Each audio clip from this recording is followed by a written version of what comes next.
नमस्कार चौथा प्रयास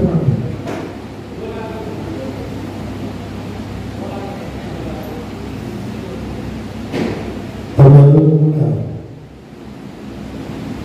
ಗೊತ್ತಿರುವಂತೆ ಮೊನ್ನೆ ಗುರುವಾರ ನಮ್ಮ ನಾಡಿನ ಖ್ಯಾತ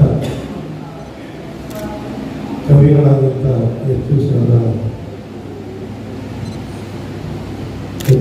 ದೇವಾಲಯರಾಗಿದ್ದಾರೆ. ಅವರು ಬರೀ ಕವಿಗಳು ಮಾತ್ರ ಸಾಹಿತಿಗಳು, ಕವಿಗಳು, ಕಾದಂಬರಿಗಳು, ನಾಟಕಗಳು, ವಿಮರ್ಶಕರು, ಸಿನಿಮಾ ಸಾಹಿತಿಗಳು ಎಲ್ಲೂ ಕೂಡ ಅಷ್ಟೇ ಅಲ್ಲ, ಮಕ್ಕಳ ಸಾಹಿತ್ಯವನ್ನು ಕೂಡ ಅವರು ತುಂಬ ಮನಸ್ಸಿನಲ್ಲಿ ಪ್ರೋತ್ಸಾಹಿಸಿದರು. ಅದರಲ್ಲೂ ಕೂಡ ನಮ್ಮ ಸುಗಮ ಸಂಗೀತದಲ್ಲಂತೂ ಯಾವುದೇ ಸುಗಮ ಸಂಗೀತ ಕಾರ್ಯಕ್ರಮದಲ್ಲಿ ಅವರ ಹಾಡನ್ನು ಹಾಡದಿರುವಂಥದ್ದೇ ಇಲ್ಲ.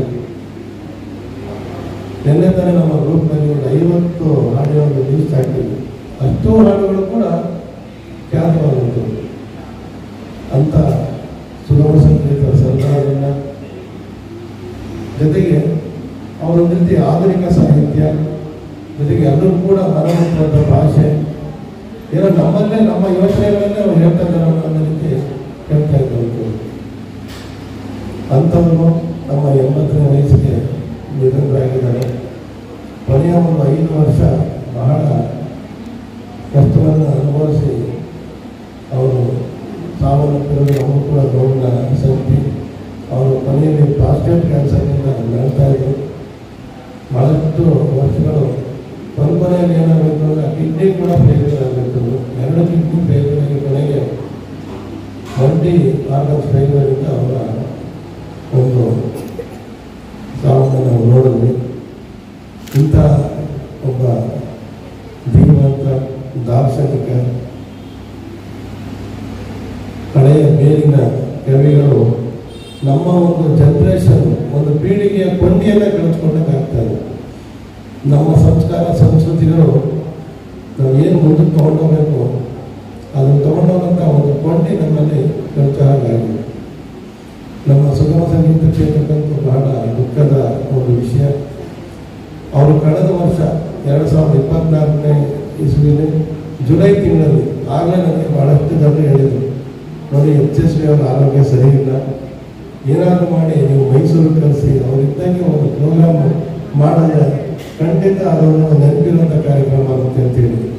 ಸಾಮಾನ್ಯವಾಗಿ ಅವ್ರು ಬರ್ತಿರ್ಲಿಲ್ಲ, ಏನಾದರೂ ಮಾಡಿ ಅವ್ರನ್ನ ಕಳಿಸ್ಬೇಕು ಅಂತೇಳಿ ಮನೆಗೆ ಹೋಗಿ ಅವ್ರಿಗೆ ರಿಕ್ವೆಸ್ಟ್ ಮಾಡ್ಕೊಂಡು ಬನ್ನಿ ಸರ್ ಅಂತ ಹೇಳಿದಾಗ ನಮ್ಮ ಬೇರೆಯವರೆಲ್ಲರೂ ಕೂಡ ಮೈಸೂರಿನಲ್ಲಿ ತುಂಬ ಚೆನ್ನಾಗಾಗ್ತಾ ಇದೆ ಕಾರ್ಯಕ್ರಮ, ನೀವು ಹೋಗಲೇಬೇಕು ಅಂತ ಹೇಳಿದಾಗ ಅವರು ಆಯಿತು ಏನಾದರೂ ಕೂಡ ನಾನು ಮಾಡಿ ಬರ್ತೀನಿ ಅಂತ ಹೇಳಿದ್ರು. ನಮ್ಗೆ ಭಾಳ ಖುಷಿ ಆಯಿತು. ಅವರೊಂದಿಗೆ ಬಿ ಆರ್ ಲಕ್ಷ್ಮಣರಾವ್ರನ್ನ ನಮ್ಮ ಜಯಪ್ಪ ಹೊನ್ನಾಳಿಯವರು ಕೂಡ ಸೇರಿಸ್ಕೊಂಡು ಒಂದು ಕವಿಯೊಂದಿಗೆ ಕವಿತೆ ಕೇಳಿ ಅಂತ ಒಂದು ಕಾರ್ಯಕ್ರಮವನ್ನು ಮಾಡಿದ್ರು. ಅವ್ರು ಹೇಳಿದಾಗೆ ಬಂದರು, ಸಮಯಕ್ಕೆ ಸರಿಯಾಗಿ ಬಂದರು, ನಮ್ಮ ಇಡೀ ಕಾರ್ಯಕ್ರಮವನ್ನು ನಡೆಸ್ಕೊಟ್ರು. ಕೆಲವೊಂದು ಅವರ ಹಿನ್ನೆಲೆ ಘಟನೆಗಳನ್ನು ಅವರ ಕವಿತೆಯನ್ನು ರಚಿಸಿದ ಮುಂಚೆ ಅವರು ಯಾವ ಒಂದು ಹಿನ್ನೆಲೆಯನ್ನು ರಚಿಸಿದ್ರು ಅಂತ ಹೇಳೋದನ್ನ ಅವ್ರು ಹೇಳಿ ಬಹಳಷ್ಟು ಜನರಿಗೆ ಖುಷಿಯಾಯಿತು. ಆ ಅಮ್ಮ ನಿನ್ನ ದೇವರಾಣೆ ಬೆಣ್ಣೆ ಕದ್ದಿಲ್ಲಮ್ಮ ಅಂತ ಅವರು ಒಂದು ವಾಕ್ಯ ಇನ್ನೂ ಕೂಡ ಗುರುತಿಸ್ತಾ ಇದೆ. ನೋಡಿ, ದೇವರೇ ದೇವರಾಣೆ ಹೇಳೋದನ್ನು ನಾವು ನೋಡಿದ್ವಿ. ನಾವು ಕವಿತೆಯಲ್ಲಿ ಇರ್ತೀವಿ, ಬಿಟ್ಟನೇ ದೇವರಾಣೆ ಹೇಳ್ತಾನೆ ಅದರಲ್ಲಿ, ಅಮ್ಮ ನಾನು ದೇವರಾಣೆ ಬೆಣ್ಣೆ ಕದ್ದಿಲ್ಲಮ್ಮ ಅಂತೇಳಿ. ಅಂಥ ಒಂದು ಕವಿತೆಗಳನ್ನ ಬರೆದಂಥವ್ರು ಇರಬೇಕು ಇರುವಂತೆ ಒಂದು ತರದ್ದು ಸಾವಿರ ಚಿಂತೆ ಅವೆಲ್ಲ ತುಂಬ ಖ್ಯಾತ ಗೀತೆಗಳು. ಅಂಥದ್ದು ಹಾಕೊಂಡು ಹೋಗ್ತಾ ಇದ್ರೆ ನಾವು ಈ ಒಂದು ಲೋಕವನ್ನೇ ಮರೆತು ಬೇರೆ ಲೋಕಕ್ಕೆ ಹೋದಂಗೆ ಆಗ್ತದೆ. ಅಂಥವ್ರು ಇನ್ನಿಲ್ಲ ಅಂತ ನೆನೆಸ್ಕೊಳ್ಳೋದೇ ಒಂದು ದುಃಖ ಸಂಖ್ಯೆ. ಅಂಥವ್ರ ನೆನಪಿಟ್ಟು ಸುಗಮ ಸಂಗೀತ ಪರಿಷತ್ತು ನಾವು ಕೂಡ ಅವ್ರನ್ನ ನೋಡೋ ಭಾಗ್ಯ ಸಿಕ್ತು. ಮೊನ್ನೆ ರವೀಂದ್ರ ಕಲಾಕ್ಷೇತ್ರದಲ್ಲಿ ಇಟ್ಟಿದ್ದಾರೆ ಅಂದ ತಕ್ಷಣ ನಾವು ಮೈಸೂರಿಂದ ಹೊರಟ್ವಿ. ತಕ್ಷಣ ಏನು ಕೂಡ ವೇಸ್ಟ್ ಮಾಡಿದ ಟೈಮು ಅಲ್ಲಿ ಇಟ್ಟಿದ್ರು. ಎಲ್ಲ ಗಣ್ಯ ವ್ಯಕ್ತಿಗಳು ಕೂಡ ಬಂದು ಅವರ ಗೌರವವನ್ನು ಸಲ್ಲಿಸ್ತಾ ಇದ್ರು. ಹಾಗೆ ಗಾಯಕರು ಕೂಡ ಅಲ್ಲಿ ಹಾಡಿ ಹೋಗ್ತಾ ಇದ್ರು. ಪ್ರತಿಯೊಬ್ಬರು ಕೂಡ ಓಪನ್ ಆಗಿ ಅನಿಸ್ತಿದ್ರು, ಯಾರು ಬೇಕು ಅಂತ ಹಾಡಿಕೊಳ್ಬೋದು ಅಂತೇಳಿ. ಜೊತೆಗೆ ಸರ್ಕಾರಿ ಗೌರವ ಕೂಡ ಅವರಿಗೆ ಸಲ್ಲಿಸ್ತಾ ಇತ್ತು. ಎಲ್ಲರೂ ಕೂಡ ಬಂದು ನಾಡಿನ ಒಬ್ಬ ಸಾಹಿತ್ಯದವರಿಗೆ ಗೌರವ ನಮನವನ್ನು ಸಲ್ಲಿಸಿದ್ರು. ಈ ದಿಸೆಯಲ್ಲಿ ಮೈಸೂರು ಕೂಡ ಸಾಂಸ್ಕೃತಿಕ ನಗರಿ, ಅವರ ಒಂದು ಸುಗಮ ಸಂಗೀತದ ಒಂದು ಗುಂಗಿನಲ್ಲೇ ಬೆಳೆದಂಥದ್ದು. ಈ ಸಂದರ್ಭದಲ್ಲಿ ಅವರನ್ನು ನೆನೆಸ್ಕೊಂಡು ಅವರ ಕವಿತೆಗಳನ್ನು ಹಾಡಿ ಅವರ ಬಗ್ಗೆ ಒಂದು ಮಾಹಿತಿಯನ್ನು ಪಡೆದು ಅವರಿಗೆ ಒಂದು ನಮನವನ್ನು ಸಲ್ಲಿಸುವಂಥ ಒಂದು ಯೋಜನೆ ಇರುತ್ತು. ಅದನ್ನು ಇವತ್ತು ನಾವು ಮಾಡ್ತಾ ಇದ್ದೀವಿ. ತಾವೆಲ್ಲರೂ ಕೂಡ ಬಹಳ ಹೆಚ್ಚು ಸಂಖ್ಯೆಯಲ್ಲಿ ಸರಿಯಾದ ಸಮಯಕ್ಕೆ ಬಂದಿದ್ದೀರಾ. ಅವರಿಗೆ ಮೊದಲನೇದಾಗಿ ನಾವೆಲ್ಲರೂ ಕೂಡ ಎತ್ತ ನಿಂತು ಒಂದು ನಿಮಿಷ ಗೌರವವನ್ನು ನಮನವನ್ನು ಸಲ್ಲಿಸಿ ನಾವು ಮುಂದಿನ ಕಾರ್ಯಕ್ರಮವನ್ನು ಮಾಡೋಣ ಅಂತ ಹೇಳಿ.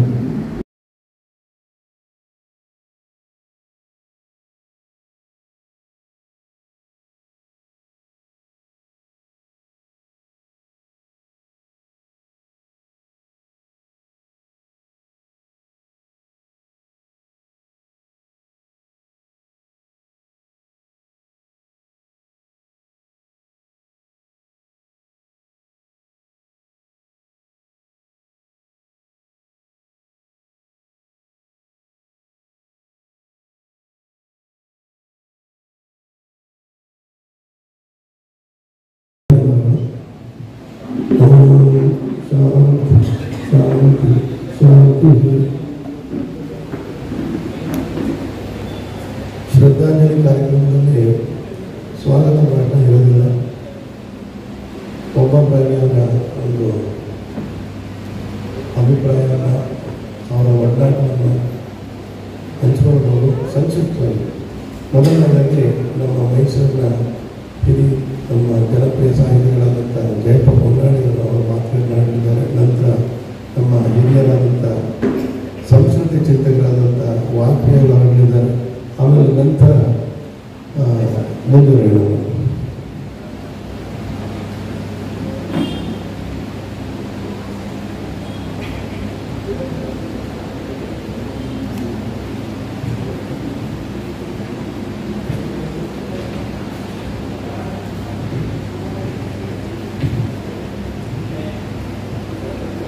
ಎಲ್ಲರಿಗೂ ನಮಸ್ಕಾರ.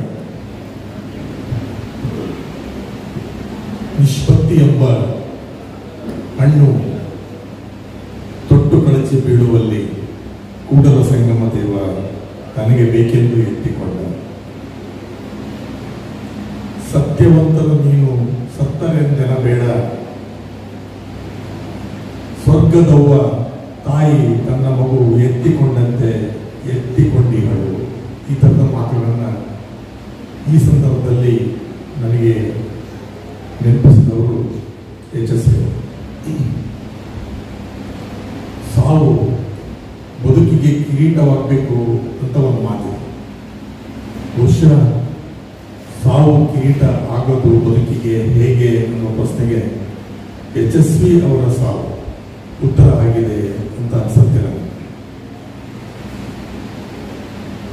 ಈ ಹಳ್ಳಿಗರು ಒಂದು ಮಾತಾಡ್ತಾರೆ, ಸತ್ತಿದ್ದಾರೆ, ಸತ್ತು ಪ್ಲಸ್ ಇದ್ದಾರೆ, ಸತ್ತಿದ್ದಾರೆ. ಆ ಪದ ನನಗೆ ತುಂಬ ಇಷ್ಟವಾಗುವಂಥದ್ದು.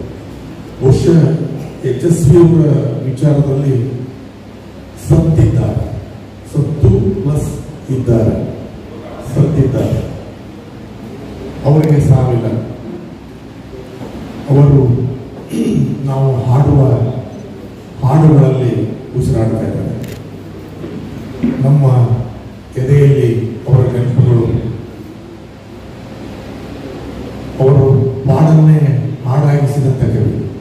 ಅವರ ಪಾಡಿನ ಆ ಹಾಡುಗಳು ನಮ್ಮ ನೆನಪುಗಳಾಗಿ ನಮ್ಮ ಬದುಕಿನ ರಾಗಗಳೊಂದಿಗೆ ಬೆರೆತು ಸಂಗಮಗಳು ಸದಾ ಸರ್ವದ ಜೀವಂತವಾಗಿರ್ತವೆ.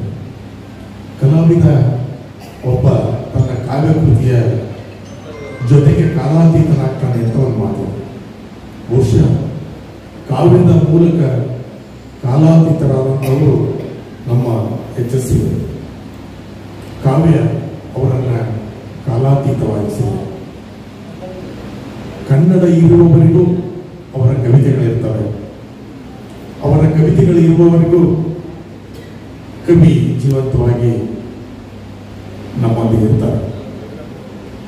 ಆ ಅರ್ಥದಲ್ಲಿ ಕವಿಯನ್ನ ಕಾಲಾತೀತ ಮಾಡಿದ ಕವಿತೆಗಳಿಗೆ ಕೂಡ ನನ್ನ ಶರಣು ಸಮರ್ಪಣೆಯಾಗುತ್ತೆ. ಯಶಸ್ವಿ ಕವಿಗಳ ಕವಿ. ನಮ್ಮ ಈ ವರ್ತಮಾನದಲ್ಲಿ ನಿಂತು ಮಾತನಾಡೋದಾದ್ರೆ ನಮ್ಮ ಈ ಹೊತ್ತಿನ ಕವಿಯ ಅಥವಾ ಕವಿಗಳ ಕುಲಗುರು ಅಂತ ಅವರನ್ನ ಕರೀಬಹುದೇನು. ಅಷ್ಟು ಎತ್ತರದ ಸ್ತರದಲ್ಲಿ ಉತ್ಕೃಷ್ಟವಾದ ಕಾವ್ಯ ರಚನೆಯಲ್ಲಿ ತೊಡಗಿಸಿಕೊಂಡಂಥ ಒಂದು ಪ್ರೀತಿಯ ತುಂಬು ಜೀವ ಯಶಸ್ವಿ. ಅವರು 1944ರಲ್ಲಿ ಹುಟ್ಟುತ್ತಾರೆ. ದಾವಣಗೆರೆ ಜಿಲ್ಲೆ ಹೊಳಲ್ಕೆರೆ ತಾಲೂಕು ಬಂದಿಗೆರೆ ಗ್ರಾಮದಲ್ಲಿ, ಅತ್ಯಂತ ಸಣ್ಣ ಗ್ರಾಮ. ಲಯದ ಬಗ್ಗೆ ಅವರಿಗೆ ಮಗುವಾಗಿದ್ದಾಗ ಎಷ್ಟು ಸೆಳೆತ ಇತ್ತು ಅಂತಂದ್ರೆ, ನಮ್ಮ ಕಡೆ ಕೋಲ್ ಬಸವ ಅಂತಂದು ಊರಿಗೆ ಬಸವರನ್ನು ಹೊಡ್ಕೊಂಡು ಬರ್ತಾರೆ ಭಿಕ್ಷುಕರು. ಅದೊಂದು ಚೆನ್ನಾಗಿ ಎಳವರು. ಹಾಗೆ ಆ ಊರಿಗೆ ಬಂದಾಗ ಆ ಕೋಲು ಬಸವನ ತಾಳ ಮೇಳ ಮದ್ದಲೆಗಳೊಂದಿಗೆ ಒಂದು ಲಯವಾದ ನವಿರಾದ ಒಂದು ಸಂಗೀತವನ್ನು ಹಾಡ್ಕೊಂಡು ಹೋಗ್ತಿರ್ತಾರೆ. ಈ ಮಗು ಅವ್ರ ಜೊತೆಗೆ ಹೋಗ್ಬಿಟ್ಟಿರುತ್ತೆ. ಊರು ಬಿಟ್ಟು ಊರಾಚೆ ಇರುವ ದೇವಸ್ಥಾನದಲ್ಲಿ ಅವರು ರಾತ್ರಿ ತಂಗಿರ್ತಾರೆ. ಈ ಮಗು ಹೋಗಿ ಅಲ್ಲೇ ತಂಗಿ ಬಿಟ್ಟಿರ್ತದೆ ಅವ್ರ ಹಾಡ್ಕಾಗಿ ಅಂತ. ಹೀಗೆ ಯಾವಾಗ ಬಂತು, ಇದು ಎಲ್ಲಿಂದ ಬಂತು, ಯಾಕಾಗಿ ಬಂತು ಅಂತ ಅವ್ರಿಗೆ ಗೊತ್ತೇ ಇರೋದು. ಊರೆಲ್ಲ ಹುಡುಗಿದಂತ ಇವರ ತಂದೆ ತಾಯಿ, ಅವ್ರ ತಂದೆ ಭಟ್ರು ಮತ್ತು ಅವ್ರ ತಾಯಿ ಬೆಳಗ್ಗೆ ಮಗು ಅಲ್ಲಿದೆ ಅಂತ ತಿಳ್ಕೊಂಡು ಅಳ್ತಾ ಬಂದು ಓಡೋಡಿ ಮಗು ತಪ್ಕೊಂಡು ಕರ್ಕೊಂಡು ಹೋಗ್ತಾರೆ. ಯಾಕೆ ಬಂದೆ ಅಂದ್ರೆ ಅವ್ರು ಹಾಡು ಹೇಳ್ತಾ ಇದ್ರು, ಕೇಳ್ತಾ ಬಂದ್ಬಿಟ್ಟೆ, ಅವರ ಲಯದಲ್ಲಿ ಬೆರೆತು ಹೋಗಿದ್ದೆ ಅಂತ ಹೇಳುತ್ತೆ. ಅಂದ್ರೆ ಬಹುಶಃ ಲಯವನ್ನ ಬೆನ್ನು ಹತ್ತಿದ ಕವಿ. ಆಗ್ಲೇನೆ ಅವ್ರ ಗೆಳೆಯನ ಜೊತೆಗೆ 7ನೇ ಕ್ಲಾಸ್ ಓದ್ತಾ ಇದ್ದಾಗಲೇ ಒಂದು ಆಲ್ದ ಮರದ ಪೊಟ್ರೆಯಲ್ಲಿ ಕೂತ್ಕೊಂಡು ಆಗಿನ ಕಾಲಕ್ಕೆ ಮಲೆಗಳಲ್ಲಿ ಮದುಮಗಳು ಅಂತ ಒಂದು ಪತ್ತೆದಾರಿ ಕಾದಂಬರಿ ಬರ್ತಿರ್ತಾರೆ. ಅವ್ರು ತಮಾಷೆಗೆ ಹೇಳ್ತಾ ಇದ್ರು, ಜಯಪ್ಪ ಅದು ಕಳೆದೋಯ್ತು, ಕನ್ನಡಿಗರ ಪುಣ್ಯ, ಇಲ್ಲಾಂದ್ರೆ ನೀವೆಲ್ಲ ಓದಬೇಕಾಗಿತ್ತು. ಬಹಳ ಬಾಲಿಶವಾಗಿತ್ತು. ಆಮೇಲೆ ಅದ್ರ ಹೆಸರು ಗಂದಿತ್ತು, ಮನೆಗಳಲ್ಲಿ ಮದುಮಗಳು. ಏನಾದ್ರೂ ಕಥೆ ಸರ್ ಅಂತ ಕೇಳಿದ್ದೀರ? ಏನಿಲ್ಲ, ಮದುಮಗಳು ಮಂಟಪದಲ್ಲಿ ಬೆಂಕಿ ಎತ್ಕೊಳ್ಳುತ್ತೆ, ಇದಕ್ಕಿದ್ದಂಗೆ ಹೊಗೆ ಹೇಳುತ್ತೆ. ಹೊಗೆಯನ್ನ ಗಾಳಿ ಹಾಕಿ ಆರಿಸ್ತಾರೆ. ಮದುಮಗಳು ಕಾಣೆ ಆಗಿಬಿಟ್ಟಿರ್ತಾಳೆ. ಮದುವೆ ಮಂಟಪದಿಂದ ಮದುಮಗಳು ಮಾಯ. ಮತ್ತೆ ಇದಕ್ಕೆ ಮಲೆಗಳಲ್ಲಿ ಮದುಮಗಳು ಅಂತ ಕೊಟ್ರಿ, ಅದು ಕುವೆಂಪು ಕಾದಂಬರಿ ಹೆಸರಲ್ಲ, ಅದಕ್ಕೆ ಅದನ್ನೇ ಕೊಟ್ಟಿದ್ವಿ. ಇದನ್ನ ಎಲ್ಲಿ ಕೂತ್ಕೊಂಡು ಬರ್ದಿತ್ತು ಅಂದ್ರೆ ಆಲ್ದ ಮರದ ಪೊಟ್ರೆಯಲ್ಲಿ. ಯಾಕೆ ಅಂತ ಪತ್ತೆದಾರಿ ಕಾದಂಬರಿ, ಯಾರಿಗೂ ಕಾಣದಂಗೆ ಬರೀಬೇಕು. ತುಂಬಾ ತಮಾಷೆಯಾಗಿ ನನ್ನ ಜೊತೆ ಮಾತಾಡ್ತಾ ಇದ್ರು. ಒಂದ್ಸಲ ಸುಮಾರು ಒಂದು 8-10 ಕಾರ್ಯಕ್ರಮಗಳಲ್ಲಿ ಅವರ ಅಧ್ಯಕ್ಷತೆ ಇದ್ದಾಗ ನಾನು ಮುಖ್ಯ ಅತಿಥಿಯಾಗಿ, ಅವರು ಉದ್ಘಾಟಕರಾಗಿದ್ದಾಗ ನಾನು ಅಧ್ಯಕ್ಷನಾಗಿ, ದಸರಾ ಕವಿಗೋಷ್ಠಿಗಳಲ್ಲಿ ಸರ್ ಅವಕಾಶ ಕಲ್ಪಿಸಿದಂಥ ಕವಿಯೊಡನೆ ಕವಿತೆ ಕೇಳಿ ಆ ಕಾರ್ಯಕ್ರಮದಲ್ಲಿ ಅನೇಕ ಸಂದರ್ಭದಲ್ಲಿ ನಾವು ಜೊತೆಗಿದ್ವಿ. ಧಾರವಾಡದ ಒಂದು ಸಂದರ್ಭ, ನಾನಿಟ್ಟ ಕಣ್ಣೀರ ದೇವಬಲ್ಲೆ ನೀನು ಅನ್ನುವ ನನ್ನ ಗೀತೆಯನ್ನು ಕುರಿತು ಅವರು ಮಾತಾಡ್ತಾರೆ. ಒಬ್ಬ ದೊಡ್ಡ ಕವಿ, ಒಬ್ಬ ಶ್ರೇಷ್ಠ ಕವಿ, ಒಬ್ಬ ಸಾಮಾನ್ಯ ಕವಿಯ ಬಗ್ಗೆ ಹೇಗೆ ಪ್ರೀತಿ ತೋರಿಸ್ಬೋದು ಅಂತ ಅನ್ನೋದಕ್ಕೆ ಧಾರವಾಡದಲ್ಲಿ ಅವರು ಮಾತಾಡ್ತಾ ಇರ್ತಾರೆ. ಈ ಥರದ್ದು ಒಂದು ಕವಿತೆಯನ್ನು ನಾನು ಬರೀಬೇಕು ಅನ್ನೋ ಆಸೆ ಇದೆ. ಅಷ್ಟು ನನ್ನನ್ನು ಕಾಡಿದೆ, ಅಷ್ಟು ನನ್ನನ್ನು ಪೀಡಿಸಿದೆ. ಈ ಕವಿ ನನಗೆ ಬಹಳ ಪ್ರೀತಿಯ ಕವಿ, ಜಯಕವಿ ಅಂತ ಮೈಸೂರಿನವರು. ಇವರಿಗೆ ನಾನು ಮುನ್ನುಡಿ ಬರೆಯಕ್ಕೆ ಸಮಯ ಇಲ್ಲ ಅಂತ ಬೆನ್ನುಡಿ ಬರೆದು ಕೊಟ್ಟಿದ್ದೆ ಅಂತ ಧಾರವಾಡದಲ್ಲಿ ನೆನಪಿಸ್ಕೊಳ್ತಾರೆ. ಅಲ್ಲಿಂದ ಧಾರವಾಡದಿಂದ ನನಗೆ ಯಾರೋ ಪ್ರೀತಿಯಿಂದ ಕರೆ ಮಾಡಿ ಯಶಸ್ವಿ ಅವರು ನಿಮ್ಮ ಬಗ್ಗೆ ಹೇಳ್ತಾ ಇದ್ರು. ಹಾಗೆ ಅಂಥದ್ದೊಂದು ಕವಿತೆ ನನ್ನ ಪ್ರೀತಿಯ ಹುಡುಗ ಬಂದಿದ್ದಾನೆ, ಈ ಥರದ ಕವಿತೆ ಬರೀಬೇಕು ಬರೆದ್ರೆ ಅಂತ ಅಲ್ಲಿ ಹೇಳ್ತಾ ಇದ್ರು. ಅಂದ್ರೆ ಗುಣಕ್ಕೆ ಮತ್ಸರವಿಲ್ಲ. ಕೆ.ಸಿ. ರಾಜ ಹೇಳ್ತಾನೆ, ಕವಿಗೆ ಕವಿ ಮೋನಿವಂ ಅಂತ. ಬಹುಶಃ ಒಬ್ಬ ಶ್ರೇಷ್ಠ ಕವಿ ಮಾತ್ರ ಕವಿಗೆ ಕವಿ ಮಣಿವಂ ಅಂತ ಹೇಳ್ತಾನೆ. ಒಬ್ಬ ಏನೂ ಅಲ್ಲದ ನನ್ನಂಥವರನ್ನ ಕೂಡ ಪ್ರೀತಿಸಿದಂಥ ಕವಿ. ಒಂದು ಪ್ರೀತಿಯ ಕವಿತೆಯ ಪಟ್ಟಲು ಅವರೊಂದಿಗೆ ಯಾವಾಗಲೂ ಇರ್ತಿದ್ದ ವಿಷಯ ಪಾತ್ರೆಯ ಹಾಗೆ. ಅವರ ಬತ್ತಳಿಕೆ, ಅರ್ಜುನನ ಬತ್ತಳಿಕೆ, ಕವಿತೆಯ ಮಾಡಗಳು ನಿರಂತರವಾಗಿ ಸರ್ವೇಸಾಚಿಯ ಹಾಗೆ ಬರೀತಾ ಇದ್ರು, ಬರ್ತಾ ಇದ್ರು. ನಮ್ಮ ಬೈರಿ ಸರ್ ಹೇಳ್ತಾ ಇದ್ರು, ಅವರು ಮಕ್ಕಳಿಂದ ಹೇಳಿದ್ರು ವೃತ್ತರವರೆಗೆ ಅನೇಕ ಕವಿತೆಗಳನ್ನ, ನಾಟಕಗಳನ್ನ, ಕಾದಂಬರಿಗಳನ್ನ, ವಿಮರ್ಶೆಗಳನ್ನ, 17-18 ಕವನ ಸಂಕಲನಗಳನ್ನ ಬರೆದು ಅವರ ಒಂದೊಂದು ಕವಿತೆಗಳು ಕೂಡ ಅತ್ಯಂತ ನಮ್ಮನ್ನು ಕಾಡುವ ಕವಿತೆಗಳು, ನಮ್ಮನ್ನು ಸಂಸ್ಕರಿಸುವ ಕವಿತೆಗಳು, ಸಂಸ್ಕೃತಿಯೊಂದಿಗೆ ಬೇರು ಮಟ್ಟಿಗಿನ ಒಂದು ಸಂಬಂಧ ಚಿಗುರಿನವರೆಗೂ ಬೆಳೆದ ಸಂಬಂಧ ಅವರಾಗಿತ್ತು. ನಾನು ಅವ್ರ ಕವಿತೆಗಳನ್ನ ಕೆಲವೊಂದು ಇಲ್ಲಿ ಕೋಟ್ ಮಾಡಬೇಕು ಅಂತ ಅನ್ಸುತ್ತೆ. ಅವರ ಕವಿತೆಗಳಲ್ಲಿ ಅವರನ್ನ ಪ್ರಶ್ನಿಸೋದಾದ್ರೆ 2 ಸಾಲುಗಳು ಬಹಳ ಇಷ್ಟವಾದ ಸಾಲುಗಳನ್ನು ಬರ್ಕೊಂಬಂದಿದ್ದೀನಿ ನಾನು. ಊರ ಸೇರಬಹುದೇ ನೀನು ದಾರಿ ಮುಗಿಯದೆ. ಅವರು ಅದೇ ಕೆಲಸ ಮಾಡಿದ್ದಾರೆ. ದಾರಿ ಮುಗಿದಿರಲಿಲ್ಲ, 100ರ ದಾರಿ, 100 ಮೈಲು ಗೆಲ್ಲುಗಳ ದಾರಿಯನ್ನು ಅವರು ದಾಟಬೇಕಿತ್ತು. ಆದರೆ ಊರ ಸೇರಬಹುದೇ ನೀನು ದಾರಿ ಮುಗಿಯದೆ, ದಾರಿ ಮುಗಿಯದೇ ಊರು ಸೇರಿಬಿಟ್ರು. ಅವ್ರದ್ದು ಇನ್ನೊಂದು ಕವಿತೆ ಇದೆ, ಬಹಳ ಇಷ್ಟವಾದ ಕವಿತೆ. ಎಷ್ಟು ಸರಳವಾದ ಕವಿತೆಗಳಲ್ಲಿ ಅಗಾಧವಾದಂತಹ ಧ್ವನಿಗಳನ್ನ, ಪ್ರತಿಭೆಗಳನ್ನ, ಉಪಮೆಗಳನ್ನ ತರುವುದರ ಮೂಲಕ ಅರ್ಥಗಳನ್ನ ತುಂಬುತ್ತಾ ಇದ್ರು ಅವರು. ಅದಕ್ಕೆ ಮಧುರಿಗೆ ಹೋದನು ಮಾಧವ, ಬರುವನು ಬಾರನು ಹೋದವ. ಇವತ್ತು ಕೂಡ ಮಧುರಿಗೆ ಈ ಮಾಧವ ನಮ್ಮ ಯಶಸ್ವಿ, ನಮಗೆ ಮಾಧವನೇ ಆಗಿದ್ರು, ಮಾಧವನ ಪ್ರತಿರೂಪವೇ ಆಗಿದ್ರು. ಮಾಧವನನ್ನ ಬಹುಶಃ ಅವರಷ್ಟು ಪ್ರೀತಿಸಿದವರು ಇನ್ನೊಬ್ಬ ಕವಿ ಇಲ್ಲ ಕನ್ನಡದಲ್ಲಿ. ಹಾಗೆ ಮಧುರಿಗೆ ಹೋದ ನಮ್ಮ ಮಾಧವ, ಬರುವನು ಬಾರನು ಹೋದವ, ಬರಲಾರ ಮರಳಿ ಬಾರದ ಊರಿಗೆ ಇವತ್ತು ಯಶಸ್ವಿ ಹೋಗ್ಬಿಟ್ಟ. ಅವರ ಮುಕ್ತ ಕಾದಂಬರಿ ಧಾರಾವಾಹಿ ನೋಡಿದ್ರೆ ನಿಮಗೆಲ್ಲ ನಿಮಗೂ ಕೂಡ ಕಾಡಿದ ಕವಿತೆ. ದೂರದಿಂದಲೇ ಜೀವ ಹಿಂಡುತ್ತಿದೆ ಕಾಣದೊಂದು ಹಸ್ತ. ಬಹುಶಃ ಅವರ ಜೀವವನ್ನ ಯಾವ ಹಸ್ತ ಹಿಂಡಿತು ಗೊತ್ತಿಲ್ಲ ನನಗೆ. ಅವರು ಇನ್ನೊಂದು ಕಡೆ ಮಾಡಿದ್ರು, ತನ್ನಾವರಣವೇ ಸೆರೆಮನೆಯಾದರೆ ಜೀವಕ್ಕೆ ಎಲ್ಲಿಯ ಮುಕ್ತಿ. ಬಹುಶಃ ಅವರ ದೇಹದ ಕಿಷ್ಕಿಂದಿಗೆ ಅವರ ವಿಶಾಲವಾದ ಆತ್ಮಚೇತನ ಹಿಡಿಸಲಾದಷ್ಟು ವಿಸ್ತೃತವಾಗಿತ್ತು ಅಂತ ಅನಿಸುತ್ತೆ. ಅಲ್ಲಿ ತನ್ನಾವರಣವೇ ಸೆರೆಮನೆಯಾದರೆ ಜೀವಕ್ಕೆ ಎಲ್ಲಿಯ ಮುಕ್ತಿ ಅನ್ನೋ ಪ್ರಶ್ನೆ ಮೂಡಿತೇನೋ. ಅದಕ್ಕೆ ಆ ಆವರಣವನ್ನು ಕಳಿಸ್ಕೊಂಡು ಹೋದರು. ಅವರದೇ ಪದಗಳು, ಹಸಿರ ತೋಳಿನಲ್ಲಿ ಬೆಂಕಿಯ ಕೂಸ ಹೊರೆಯುವುದು ತಾಯಿಯ ಹೃದಯ. ಏನು ಅದ್ಭುತವಾದಂಥ ಮಾತು. ಹಸಿರ ತೋಳಿನಲ್ಲಿ ಬೆಂಕಿಯ ಕೂಸ ಹೊರೆಯುವುದು ತಾಯಿಯ ಹೃದಯ. ಇರುಳ ವಿರುದ್ಧ ಬೆಳಕಿನ ಯುದ್ಧ. ಬಹುಶಃ ಇಲ್ಲಿ ಎಲ್ಲ ಇರುಳುಗಳ ವಿರುದ್ಧ ಅವರ ಬೆಳಕಿನ ಯುದ್ಧವನ್ನ ಕಾವ್ಯದ ಮುಖೇನ ನಿರಂತರವಾಗಿ ಸಾರಿತು. ಹಾಗಾಗಿನೇ ಇಲ್ಲಿ ಅನೇಕ ಕವಿಗೋಷ್ಠಿಗಳ ರಾಜ್ಯ, ರಾಷ್ಟ್ರ, ಅಂತಾರಾಷ್ಟ್ರೀಯ ಮಟ್ಟದಲ್ಲಿ ಅವರು ಸುತ್ತದ ದೇಶವಿಲ್ಲ ಕನ್ನಡದ ಕಾರಣಕ್ಕಾಗಿ, ಕಾವ್ಯದ ಪೂರ್ಣಕ್ಕಾಗಿ. ಎಲ್ಲ ಕಡೆಗೆ ಕನ್ನಡದ ತೋರಣವನ್ನು ಕಟ್ಟಿ ಬಂದಂಥ ಕವಿ, ಕನ್ನಡದ ಬಾವುಟವನ್ನು ಎತ್ತಿ ಹಾರಿಸಿ ಬಾನಗಲ ಇಡೀ ಭೂಪಟದ ಸುತ್ತ ಸುತ್ತಿ ಬಂದಂಥ ಕವಿ. ಅಂತ ಕವಿ ಇರುಳ ವಿರುದ್ಧ ಬೆಳಕಿನ ಯುದ್ಧವನ್ನು ಸಾರಿದ್ರು. ಇಲ್ಲಿ ಆ ಯುದ್ಧದಲ್ಲಿ ಗೆದ್ದರು. ಹಾಗಾಗಿ ಬಹುಶಃ ಸರಸ್ವತಿ ತನ್ನ ಸಾರಸ್ವತ ಲೋಕಕ್ಕೆ ಈ ಕನ್ನಡ ಸಾರಸ್ವತ ಲೋಕದಿಂದ ಅವರನ್ನ ಕರೆದರು ಅಂತ ಕಾಣುತ್ತೆ. ಅಲ್ಲಿಯ ಕವಿಗೋಷ್ಠಿಯ ಅಧ್ಯಕ್ಷತೆಯನ್ನು ಬಹುಶಃ ಅವರು ವಹಿಸ್ಕೊಂಡಿರ್ಬೋದೇನೋ. ಸರಸ್ವತಿಯ ಸದನದಲ್ಲಿ ಆ ಕವಿಗೋಷ್ಠಿಯನ್ನು ಅವರು ಮುಂದುವರಿಸಿರ್ಬೋದೇನೋ ಇವತ್ತು. ಆ ಕಾರಣಕ್ಕಾಗಿಯೇ ನಾನು ಹೇಳೋದು, ಕವಿ ಕಾಲಾತೀತ, ತನ್ನ ಕಾವ್ಯದ ಮೂಲಕ ಕವಿಗೆ ಸಾವಿಲ್ಲ, ಕವಿತೆಗಳಿರುವ ತನಕ ಅನ್ನೋದು. ಬಹುಶಃ ಆಧುನಿಕ ಕನ್ನಡ ಸಾಹಿತ್ಯದ ಪ್ರಮುಖ ಲೇಖಕರಲ್ಲಿ ನಮ್ಮ ಯಶಸ್ವಿ ಒಬ್ಬರು. ಅದರಲ್ಲಿ 2 ಮಾತಿಲ್ಲ, 17 ಕವನ ಸಂಕಲನ, 3 ಕಾದಂಬರಿ, 2 ಕಥಾ ಸಂಕಲನ, 1 ಮಹಾಕಾವ್ಯ, ಬುದ್ಧಚರಣ. ಅವರು ಕೃಷ್ಣನನ್ನ ತುಂಬ ಹೃದಯದಿಂದ ಪ್ರೀತಿಸಿದ ಕವಿ. ಹಾಗೆ ಕೂಡ ರಾಮನನ್ನು. ಆದರೆ ರಾಮನ ಕವಿತೆಗಳು ಹೆಚ್ಚು ಜನಪ್ರಿಯವಾಗಿಲ್ಲ. ಅವರ ಕಾವ್ಯವನ್ನು ನೀವು ರಾಮನ ಕಾವ್ಯ, ಕೃಷ್ಣನ ಕಾವ್ಯ ಅಂತಂದು 2 ಭಾಗ ಮಾಡಬಹುದು. ಅಷ್ಟು ಅದ್ಭುತವಾದ ಕವಿತೆಗಳನ್ನ ಬರೆದಾರೆ ಅವರು. ಅವರ ರಾಮ ಕೂತಿನ ರಾಮ ಅಲ್ಲ, ಅವರ ಕೃಷ್ಣ ನಮ್ಮ ಕುಮಾರವ್ಯಾಸನ ಕೃಷ್ಣ ಅಲ್ಲ, ಇವರ ಕೃಷ್ಣನೇ ಬೇರೆ.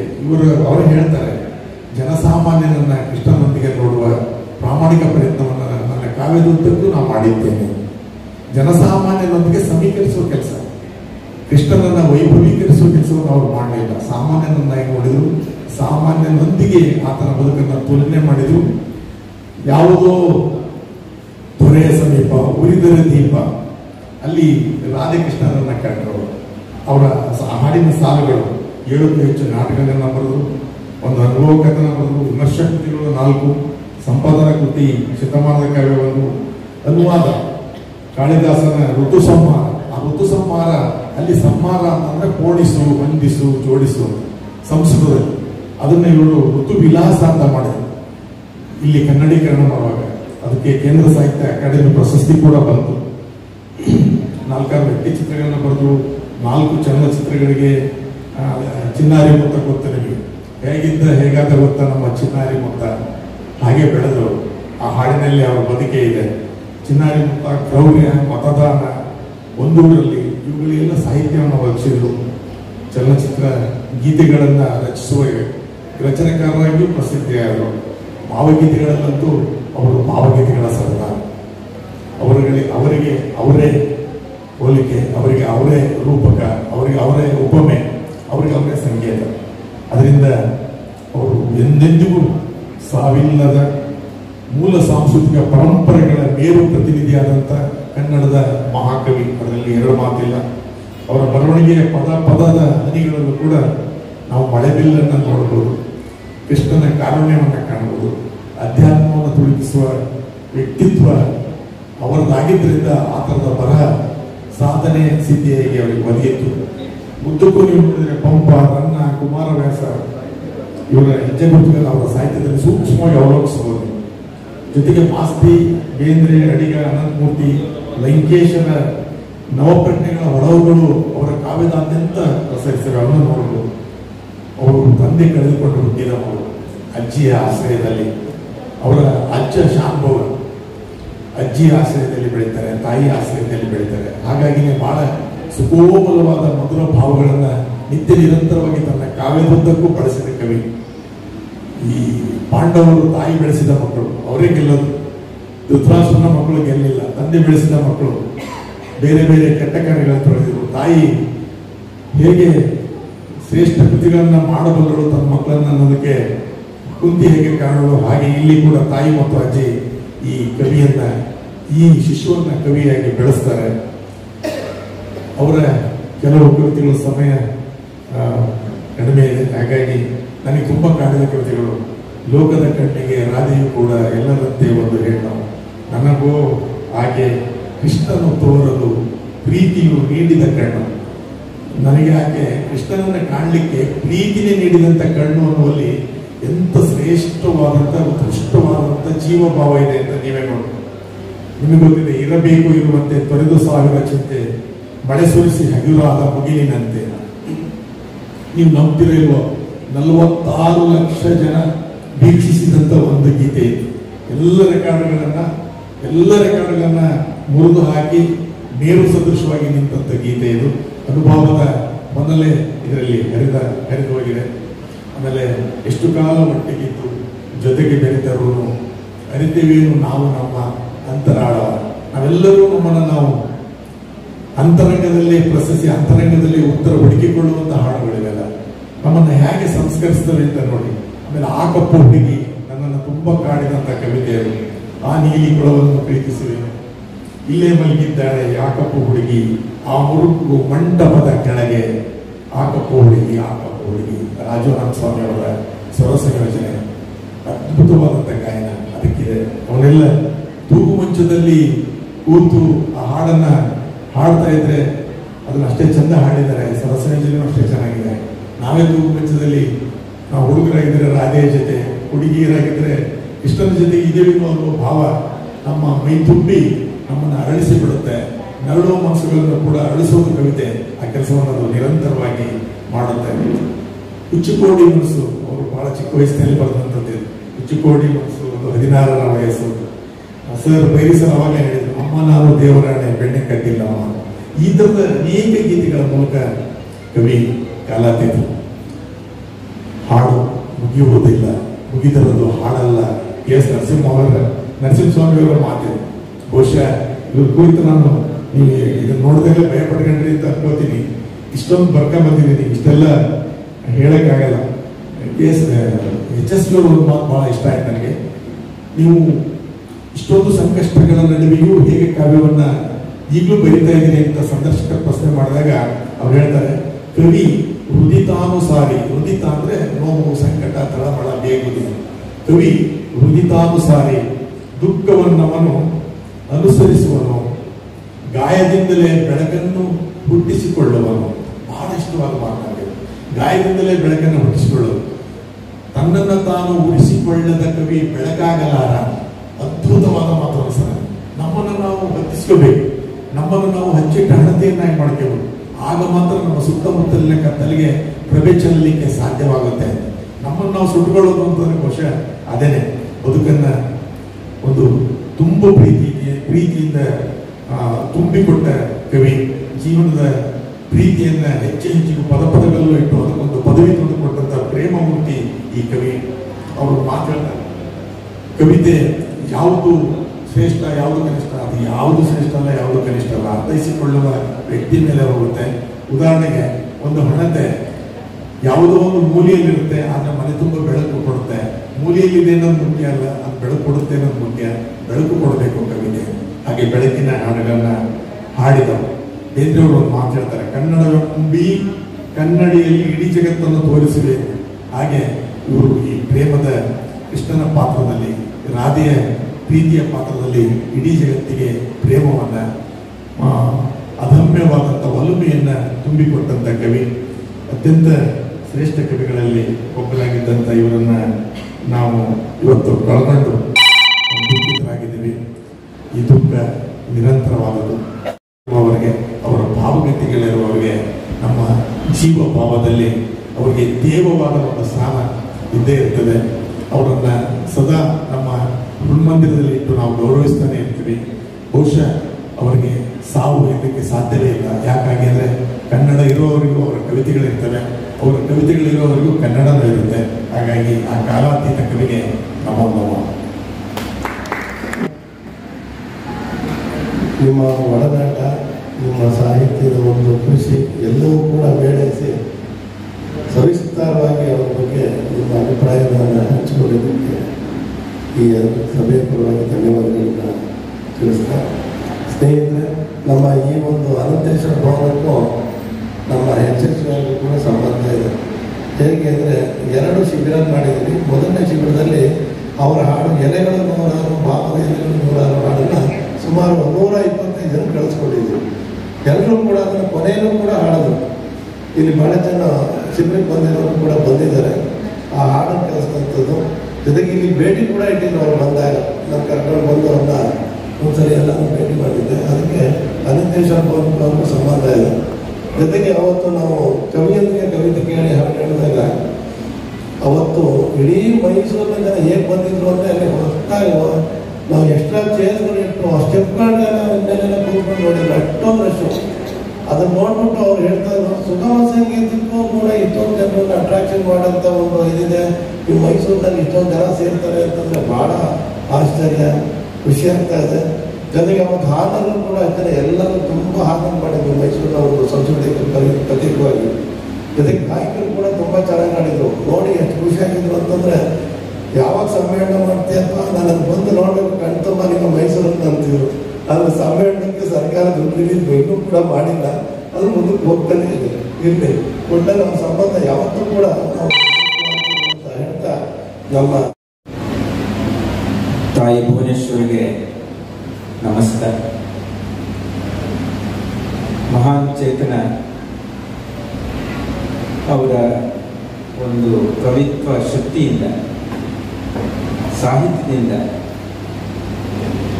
ನಮ್ಮ ಜನತೆಯ ಮನೋಲ್ಲಾಸ, ಚೇತೋ ಹಾರಿಯಾದಂತಹ ಸಾಹಿತ್ಯ ಕೊಟ್ಟಂಥರು, ಮುದ ನೀಡಿದಂತಹ ಸಾಹಿತ್ಯ ಕೊಟ್ಟಂತಹ ಮಹಾನ್ ಚೇತನಕ್ಕೆ ಪ್ರಣಾಮಗಳನ್ನ ಭಾರ ಹೃದಯದಿಂದ ಅರ್ಪಿಸ್ತಾ, ನಮ್ಮ ಅಧ್ಯಕ್ಷರಾದಂತಹ ಶ್ರೀ ಬೈರಿ ಅವರಿಗೆ, ಹಾಗೆ ಮಹಾಕವಿಗಳಾದಂತಹ ಶ್ರೀ ವಿಜಯ ಪದ್ನಾಳಿ ಅವರಿಗೆ, ವೆಂಕಟೇಶ್ ಬೆಟ್ಟೇಗೌಡರು, ನೆರೆದಿರುವಂಥ ಎಲ್ಲ ಸಂಸ್ಕೃತಿ ಸಂಪನ್ನ ಮನಸ್ಸುಗಳಿಗೆ ನನ್ನ ಗೌರವಗಳನ್ನ ಅರ್ಪಿಸ್ತೀನಿ. ನಮ್ಮ ಅಧ್ಯಕ್ಷರು ಹೇಳಿದ್ರು, ಎಷ್ಟು ಜನ ಸುಗಮ ಸಂಗೀತ ಅದರ ಬಗ್ಗೆ ಆಸಕ್ತಿ, ಅಭಿರುಚಿ ಇರುವಂತಹ ಜನತೆ ನಮ್ಮಲ್ಲಿ ಇದ್ದಾರೆ ಅಂತ ಹೇಳಿ. ನಿಜ, ನಮ್ಮ ಈ ಹಳೆ ಮೈಸೂರು ಸಂಸ್ಥಾನ ಸುತ್ತಮುತ್ತ ಎಲ್ಲ ಒಂದು ನಾಣ್ಣುಡಿನೇ ಇತ್ತು. ಏನಾದರೂ ನಾವು ಒಂದು ಪುಷ್ಪವನ್ನು ಜನಸಮೂಹದ ಮೇಲೆ ಎಸೆದ್ರೆ ಅದು ಒಬ್ಬ ಕವಿ ಮೇಲೋ, ಇಲ್ಲ ಒಬ್ಬ ಸಾಹಿತಿ ಮೇಲೋ, ಇಲ್ಲ ಒಬ್ಬ ಸಂಗೀತಕಾರನ ಮೇಲೋ, ಇಲ್ಲ ಒಬ್ಬ ನೃತ್ಯಗಾರನ ಮೇಲೋ ಬೀಳುತ್ತೆ. ಅಂದರೆ ಮೈಸೂರು ಹಿಂದಿನ ಒಂದು ಹಳೆ ಮೈಸೂರು ಸಂಸ್ಥಾನದಲ್ಲಿ ನಮ್ಮ ಏನು ಆಳಿದ ಅರಸರ ಒಂದು ಕೃಪೆ, ಅವರ ಆಶ್ರಯದಲ್ಲಿ ಈ ಸಂಸ್ಕೃತಿ ಬೆಳೆದಂಥದ್ದು ಅದರಲ್ಲಿ ನಮಗೆ ತೋರಿಸುತ್ತೆ. ಹಾಗೆ ನಾವೆಲ್ಲ ಸ್ವಲ್ಪ ಈ ಸಾಹಿತ್ಯ ಸಂಸ್ಕೃತಿ ಒಡನಾಟದಲ್ಲಿ ನಮ್ಮ HSV ಅವ್ರ ಜೊತೆ ಹಲವಾರು ಬಾರಿ ಅವರ ಜೊತೆ ಅವರನ್ನು ಕರ್ಕೊಂಡು ಹೋಗೋದಾಗಲಿ, ಅನೇಕ ಕಡೆ ಅವ್ರ ಜೊತೆ ಮಾತಾಡೋ ಒಂದು ಸಂದರ್ಭಗಳು ನಮ್ಗೆ ದೊರಕಿದಂಥದ್ದು ತುಂಬ ಇವತ್ತು ಅವಿಸ್ಮರಣೀಯ. ಅದನ್ನು ಮರೆಯೋಕ್ಕೆ ಸಾಧ್ಯ. ಅವ್ರ ಜೊತೆ ಮಾತಾಡ್ತಿದ್ರೆ ಅವರೇ ರಚಿಸಿದ ಬುದ್ಧ ಚರಣಾರವಿಂದ ಬಹಳ ಒಂದು ಬಹಳ ಬೃಹತ್ ಗ್ರಂಥ. ಆ ಜ್ಞಾನದ ಒಂದು ಪರಿಧಿ ಜೊತೆನೇ ನಾವೇನೋ ಸಂವಾದ ಮಾಡ್ತಿದ್ದೀವಿ ಅಂತೇಳಿ ನಮಗೆ ಅನ್ನಿಸ್ತಾ ಇದೆ. ಹೇಳಿದಾಗೆ ನಮ್ಮ ಅಧ್ಯಕ್ಷ ಹೇಳಿದಾಗೆ ದಾರ್ಶನಿಕ ಕವಿ ನಾವೆಲ್ಲ ಬಹುಶಃ ಜಗದ ಕವಿ, ಯುಗದ ಕವಿ ಅಂತ ಕೆಲವರನ್ನೇ ನಮ್ಮ ಸಂಸಾರ ಕುವೆಂಪು, ಬೇಂದ್ರೆಯವರು, ಮಾಸ್ತಿಯವರು ಎಲ್ಲ ನಾವು ಹೇಳಿದ್ರೆ ಆ ಭಕ್ತಿ ಪಾವನರಲ್ಲಿ ನಮ್ಮ HSV ಅವರು ಕೂಡ ಒಬ್ಬರು. ಅವರ ಸಾಹಿತ್ಯ ಎಷ್ಟು ಮಟ್ಟಿಗೆ ಆ ಸಮಾಜಮುಖಿಯಾಗಿ ಸಮಾಜವನ್ನ ನಿಟ್ಟಿಂಗ್ ಅಂತ ನಾವೇನು ಹೇಳ್ತೀವಿ, ಹೊಲಿಬೇಕು ಅನ್ನೋ ಒಂದು ಆಶಯ ಇದ್ದಂಥದ್ದು ಅವರಲ್ಲಿ. ಅವರು ಬೆಳೆದು ಬಂದ ಸಂಸ್ಕಾರದಲ್ಲಿ ನಾವೆಲ್ಲ ನೋಡಿದ್ವಿ. ನಾವು ಅಂತಹ ಜ್ಞಾನಿ ದಾರ್ಶನಿಕರು ಇದ್ದಂಥದ್ದು. ಕೆಲವು ಸರಿ ಅದೇ ಬೇಜಾರು ಮಾಡಿಕೊಂಡು ನನಗೆ ಜೊತೆ ಮಾತಾಡಿದಾಗ ಈ ಏನು ರಚನೆ ಆಗತ್ತೆ, ಸುಗಮ ಸಂಗೀತ ಆಗ್ಬೋದು, ಹಾಡುಗಾರಿಕೆ ಆಗ್ಬೋದು, ಅಲ್ಲಿ ತ್ರಿಮೂರ್ತಿಗಳ ಪಾತ್ರ ಏನು ರಚನೆ ಮಾಡೋದಿರ್ಬೋದು, ಸಂಯೋಜನೆ ಮಾಡುವಂತಹ ಒಬ್ಬರು, ಹಾಡುವವರೊಬ್ಬರು, ಹೀಗೆ ಈ ತ್ರಿಮೂರ್ತಿಗಳಲ್ಲಿ ಈ ರಚನೆ ಮಾಡೋನು ಬ್ರಹ್ಮನ ಸ್ಥಾನ. ಆ ಸರಸ್ವತಿ ಸೇವೆಯಲ್ಲಿ ಸ್ವತಃ ಬ್ರಹ್ಮನೇ ಇಳಿದಿರುವಂಥದ್ದು. ನಾವೆಲ್ಲ ಬ್ರಹ್ಮನ ಸ್ಥಾನದಲ್ಲಿರ್ತೀವಿ. ನಾವು ಸಮಾಜ ಸೃಷ್ಟಿ ಮಾಡಿ ಅದು ಚೆನ್ನಾಗಿ ಒಂದು ಸೌಹಾರ್ದಮಯವಾಗಿರುವಂತಹ ಸಮಾಜ ನಾವು ನೋಡ್ಬೇಕಂದ್ರೆ ಅದು ಬಿಟ್ಟು ಬಡಿ ಕಡಿ ಇಂತಹ ಸಾಹಿತ್ಯ ರಚನೆ ಮಾಡಿದಾಗ ಸಂಯೋಜಕನು ಅದೇ ರೀತಿ ರಾಗ ಸಂಯೋಜನೆ ಮಾಡ್ತಾನೆ, ಹೇಳೋನು ಅದೇ ಆಕ್ರೋಶ, ಆವೇಶ, ದ್ವೇಷದ ಭಾಷೆನಲ್ಲಿ ಅವನು ಹಾಡ್ತಾನೆ. ಆ ಟ್ಯೂನ್ ಇರುತ್ತೆ. ಅದ್ರ ಬದಲು ಹಾಡು ಕೂಡಿ ಬಾಳು ಅಂತ ಯಾಕೆ ರಚನೆ ಮಾಡಬಾರ್ದು? ಪರಬ್ರಹ್ಮ ಎಂತ ಪಾಪ ಬೇಸರದಿಂದ ವೇದನೆಯಿಂದ ಹೇಳ್ತಾ ಇದ್ದಾರೆ. ಇಂತಹ ಒಂದು ಸಾಹಿತ್ಯಗಳು ರಚನೆ ಆಗ್ತಾ ಇದೆ. ಸಾಹಿತ್ಯ ನಾವು ಸಮಾಜನ ಒಂದುಗೂಡಿಸ್ಬೇಕು ಹೊರತು ಅಂತಹ ಒಂದು ಚುಂಬಕ ಶಕ್ತಿ ಇರುವಂತಹ ಸಾಹಿತ್ಯ ರಚನೆ ಇಲ್ಲಿದ್ರೆ ಮಗುನ ತಾಯಿ ತೂಗ್ತಾ ಜೋಗಳ ಹಾಡಿದಾಗ ಅದ್ಯಾಕೆ ಮಲಗಬೇಕಾದ್ರೆ ಅದರಲ್ಲಿ ಚುಂಬಕ ಶಕ್ತಿ ಇದ್ರೆ ತಾನೇ ಅದು ಮಲಗುತ್ತೆ. ಆ ಗಾನ ಇರ್ಬೋದು, ಗಮಕ ಪೋರ್ಷನ್ ಅದಕ್ಕೆ ಅರ್ಥ ಆಗದೆ ಇರ್ಬೋದು, ಆದರೂ ದೈವಿ ಶಕ್ತಿಗಳು ಇರ್ತವೆ ಮಕ್ಕಳಲ್ಲಿ ಬಾಲ್ಯದ ಸಹಿತ. ಹಾಗಾಗಿ ಅವು ನಿದ್ದೆಗೆ ಜಾರ್ತವೆ. ಅಂತಹ ಶಕ್ತಿ ಇದ್ದಿದ್ರೆ ಯಾಕೆ ಮಕ್ಕಳು ಮಾಡ್ತಿದ್ರು? ಅಂಥದ್ರಲ್ಲಿ ನಾವು ದೊಡ್ಡವರಾದ್ಮೇಲೆ ಯಾವ ರೀತಿ ಸಮಾಜ ಬೆಳೆಸ್ಬೇಕು ಅನ್ನೋ ಒಬ್ಬ ತಪಸ್ವಿ, ಒಬ್ಬ ಋಷಿ ಮಾತಾಡ್ತಾ ಇದ್ದು ನಾವು ಕೇಳಿ ಒಂದು ರೀತಿ ನಮಗೆ ಒಂದು ಬಹಳ ದಿವ್ಯತಮವಾದ ಅನುಭಾವ ನಮ್ಮಲ್ಲೆಲ್ಲ ಅಂತಹ ವ್ಯಕ್ತಿ ನಿಜ ಅದಕ್ಕೆ ಸಾಧ್ವಿನ. ಆದರೆ ಅವರ ಶಾಯಿಯ ಪ್ರಭಾವ, ಅವರು ಹೇಳಿದ್ರು ಶಾಯಿ ಒಣಗಲ್ಲ. ಅವರ ಏನು ಕೃತಿಗಳು ಅಥವಾ ಹಾಡೋ ಮುಖ್ಯನ ಇರ್ಬೋದು, ಆ ಶಾಯಿಯ ರಸ ಅದು ಹಾಗೆ ಇರುತ್ತೆ, ಅದು ಭಂಗವಾಗಲ್ಲ. ಅಂತಹ ಎಲ್ಲ ಮಹಾನುಭಾವಗಳು ನಮ್ಮ ನಾಡಿನಲ್ಲಿ ಇದ್ದಾರೆ.